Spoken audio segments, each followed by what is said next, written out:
healthy, employed, relationships intact. And yet something is off.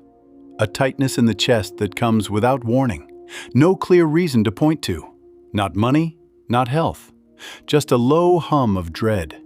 The sense that something is about to go wrong. No concrete danger. The body is braced anyway. Nothing is wrong. Everything feels wrong. It gets worse after the problem is solved. The exam is over. The anxiety is not. The project is done. The weight gets heavier. We file it under personality. Too sensitive. Overthinks things. But this is not a personality flaw. It is architecture. The brain's architecture.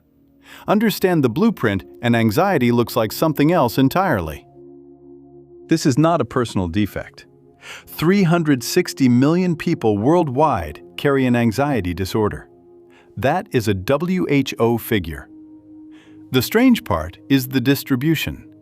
The United States, Portugal, prevalence above 13%. India, Nigeria, between 2.5% and 4%. The wealthier the nation, the safer the streets, the longer the lifespan, the higher the anxiety. A fair counterpoint: low-income nations have fewer psychiatrists, fewer diagnoses. India has 1/30 the psychiatric workforce per capita compared to the US. Grant the diagnostic gap entirely. The pattern still holds. Multiple studies converge on the same conclusion. High-income nations carry structurally elevated anxiety. Overlay GDP per capita with anxiety prevalence. The curve is perverse. Low in poor countries, rising through middle-income brackets, peaking in the developed world. Economists have a name for it: the progress paradox. The safest era in human history. The most abundant corner of civilization. The most anxious generation ever recorded. Physical survival is no longer the concern. Social survival has taken its place. Social media forces comparison with the entire planet. Too many options turn choice itself into a stressor. The brain was engineered for a tribe of 150. It now competes against billions. Why? The answer sits in the brain's engineering. Evolutionary psychologist Randolph Nesse compared the human brain to a smoke detector. Picture the African savanna, 100,000 years ago. A rustle in the bush. Could be wind, could be a lion. The brain gets two options: run or ignore. Run and it was wind. Cost roughly 100 calories, a minor energy expense. Ignore and it was a lion. Cost everything. Nesse estimates the real cost at roughly 100,000 calories. Not an energy problem. Every future reproductive opportunity erased. The cost ratio, 1 to 1,000. Optimal strategy in this equation is singular. If the probability of lion exceeds 0.1%, run. No exceptions. 999 false alarms are an acceptable price for dodging one death. That is the smoke detector principle. The amygdala, the brain's fear detection region, is that alarm. It is not broken. It was built to be oversensitive. Most of the anxiety we feel is a false alarm. The brain does not distinguish real from fake. It fires first, questions never. That is why we tense up over nothing. The night before a job interview, seconds before a presentation, boarding a flight. Statistically, a plane crash is near impossible. The brain does not care about statistics. The slightest hint of smoke, it sounds. That is the alarm's entire reason for existing. From an evolutionary lens, the picture is clear. In modern society, real lions are nearly extinct, which means most of the anxiety we feel is a false alarm. But the brain has not received the update. It still runs on settings calibrated 100,000 years ago. The problem does not stop there. The brain's alarm system has one more peculiarity. In 2018, David Levery's team at Harvard published In Science. The experiment was simple. Participants viewed 800 faces, some threatening, some neutral. Their task? Classify each face as threatening or not. At the start, threatening faces made up half the set. As the experiment progressed, the researchers quietly reduced the proportion of threatening faces. By the end, nearly all faces were neutral. Fewer threats should mean fewer threat judgments. The opposite happened. Participants began labeling previously harmless faces as threatening. A slight frown promoted to danger. The standard of judgment had drifted. A face deemed safe in the first round became threatening in the last. The same face. The only variable, surrounding threats, had decreased. When threats disappear, the brain does not rest. It widens the net. What it once ignored, it now flags as danger. The research team gave this phenomenon a name: prevalence-induced concept change. In plain terms, when problems decrease, the brain invents new ones. This was not limited to faces. The same experiment was applied to ethical judgment. When unethical behavior decreased in frequency, participants reclassified previously acceptable behavior as unethical. The brain's habit is domain agnostic. Follow-up studies revealed how to stop it. When participants received feedback, a correct answer after each judgment, their standards held firm. Without feedback, the brain defaulted to internal expectations and shifted the criteria. The problem? Daily life provides almost no feedback. Whether a boss's expression is hostile, whether a friend's message is cold, no one hands us the answer key. So the brain lowers the bar continuously, finding threats in smaller and smaller things. A separate neuroimaging study confirms this. Patients with social anxiety disorder were shown neutral faces, nothing more. Their right amygdala fired excessively. The intensity of that response correlated strongly with individual anxiety levels. The more anxious the person, the more their brain reads threat into nothing. Understand this principle, and the state of the modern world starts making sense. Over the past half-century, the world became dramatically safer. The U.S. homicide rate in 1980, 10.2 per 100,000. It has since fallen by nearly half. Western Europe is more extreme. Most nations maintain homicide rates below 1 per 100,000. Preventable accident fatalities dropped 61% over the 20th century. Seatbelts, airbags, road engineering, industrial regulation. Technology and institutions combined to structurally reduce accidental death. Humanity occupies the safest era in recorded history.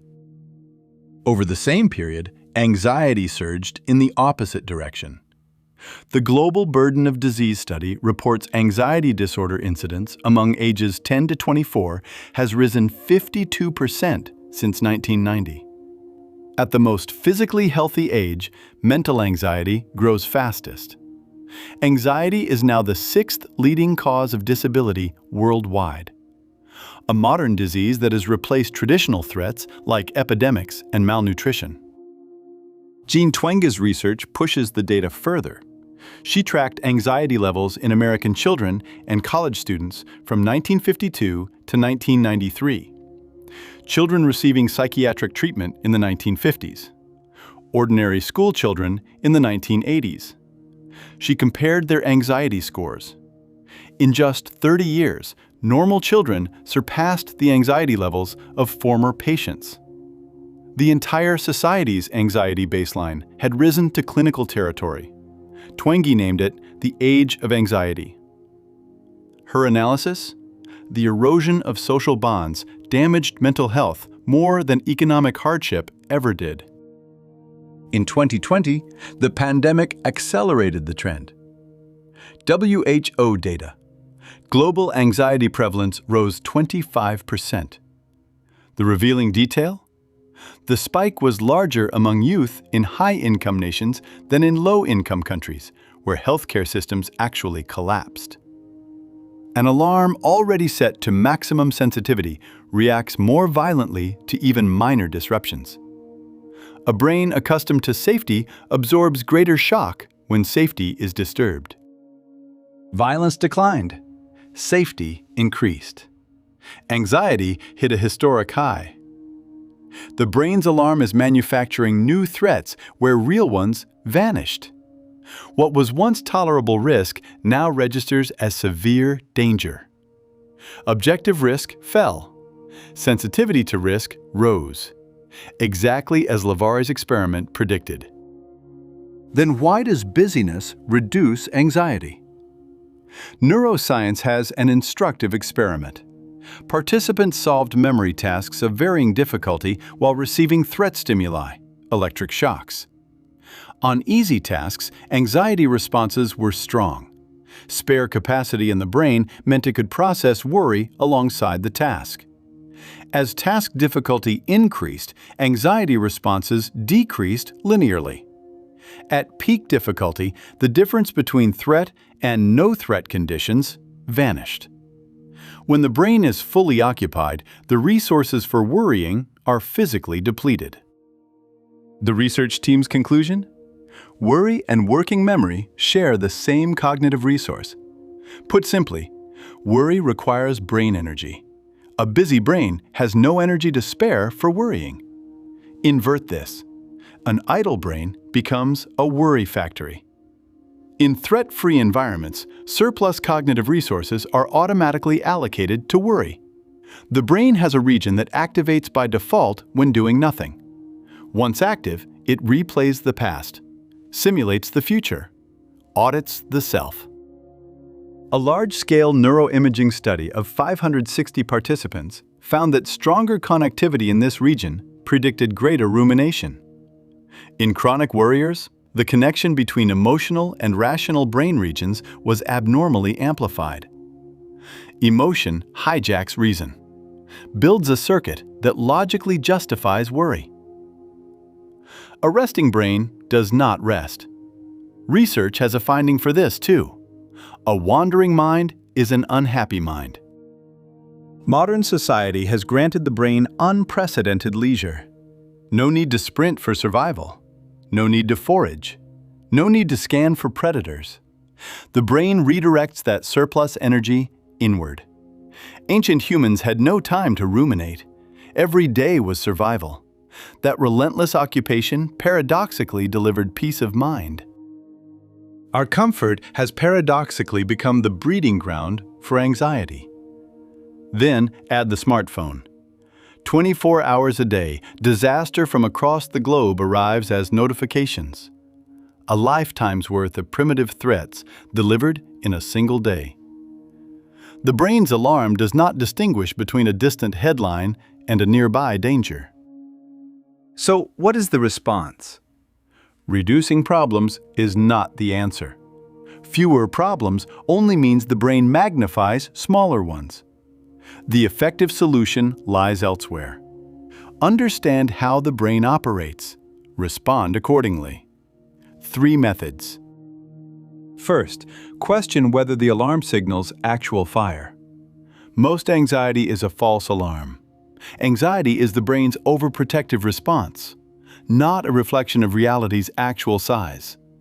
Clinical research confirms, simply teaching patients that anxiety is not a malfunction but an overzealous protection system reduces anxiety about anxiety.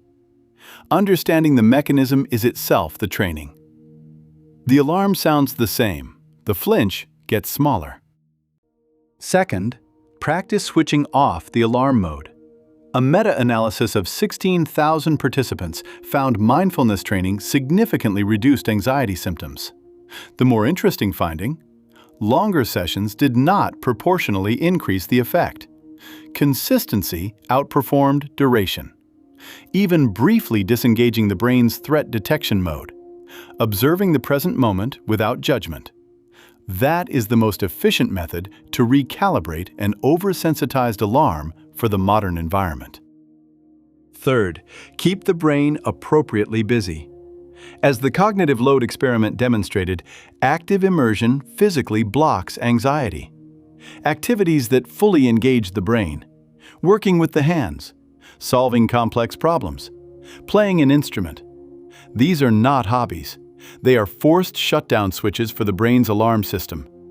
Just as ancient humans found paradoxical peace in the labor of survival, proper immersion lets the brain rest.